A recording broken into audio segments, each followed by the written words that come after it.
23 می سال روان در دایره توجه و دستگیری‌های پیوسته پرزیدنت جمهوری تاجیکستان پیشوای ملت محترم امام علی رحمان با تدبیرهای سریوقتی و تشبثکاری‌های رئیس شهر دوشنبه محترم رستم امام علی از جانب جمهوری ازبکستان برای ریاست تندرستی مقامات اجرایی حاکمیت دولتی شهر دوشنبه در حجم 24 تن مواد دارویی ضروری همچون کمک دسترس کرده شد. این دارویی ها با مقدار 24 تن عبارت است از محلول ها از آن جمله رینگر، اتسسول و محلول گلوکوز و همزمان آنتیبیوتیک ها محلول فلوکنازول برای پیشگیری اوریزای استفاده بری آنتیبیوتیک ها. امروز نوبسته از آن که طبق معلومات های ما طبق مشاهده های سوهای تندرستی مملکت و پایتخت کشور عزیزمان شدت این بیماری نسبتاً کمتر شده است و دستور سپارش‌های پیشوای معظم ملت و اینچنین اقدام‌های پیوسته نیکخواهانه رئیس شهر دوشنبه محترم رستم امام علی پیوسته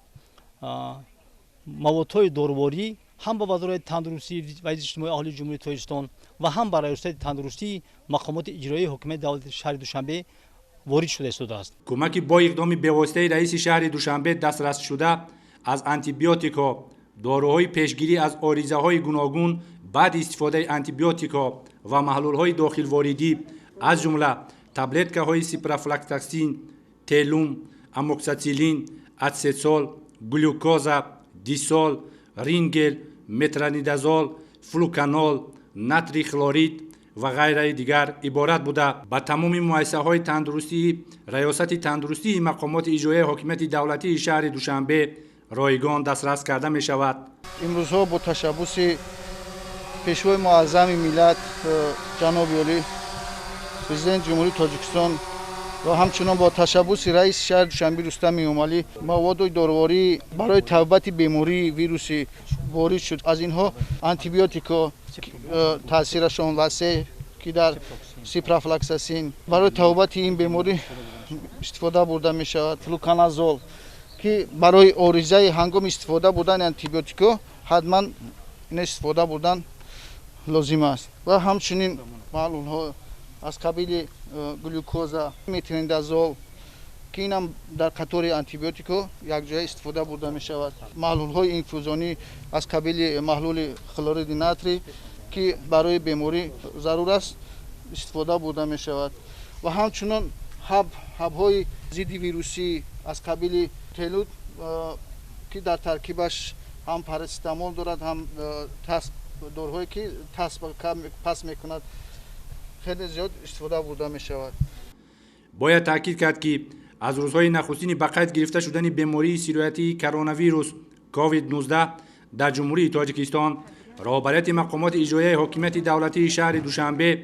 برای پیشگیری از پنه‌شوی این بیماری سیرویتی در پایتخت مملکت تدبیرهای ضروری اندیشیده با مقدار ضروری تمام مؤسسه‌های تندرستی شهر دوشنبه را با مواد دارویی و لوازمات و تجهیزات طبی تامین نموده است.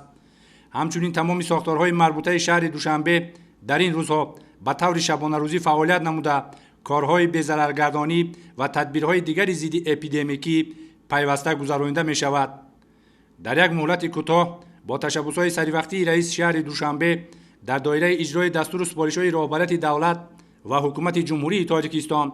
در پایتخت بیمارخانه‌های موقتی بنیاد و شماره کت‌های برای قبول بیماران به مراتب زیاد کرده شد. امروز در پایتخت کشور عزیزمان بهر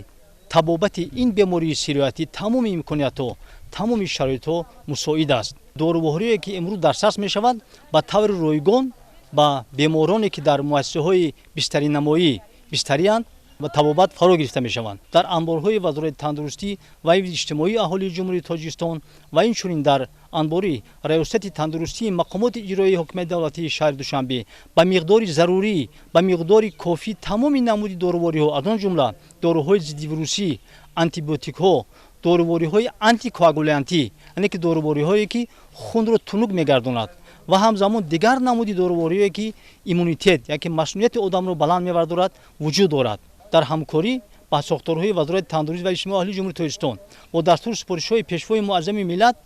дорубориҳо не ки дар сарс мешаванд ба тамоми муассисаҳои бистаринамои пойтахт, ҳамчунин ба ноҳияҳои гирди атроф ҳам дар сар шудааст барои ба таври ройгон истифода бурдани беморон. дар шаҳри душанбе тамоми тадбирҳо барои ҳифзи саломатии сокинони пойтахт ва боз ҳам беҳтар намудани сатҳи хизматрасонии тиббӣ ба аҳолӣ пайваста тадбирҳои зарурӣ андешида мешаванд ва кормандони соҳаи тиб мунтазам аз кӯмаку дастгириҳои мақомоти иҷроияи ҳокимияти давлатии шаҳр баҳраманд мегарданд.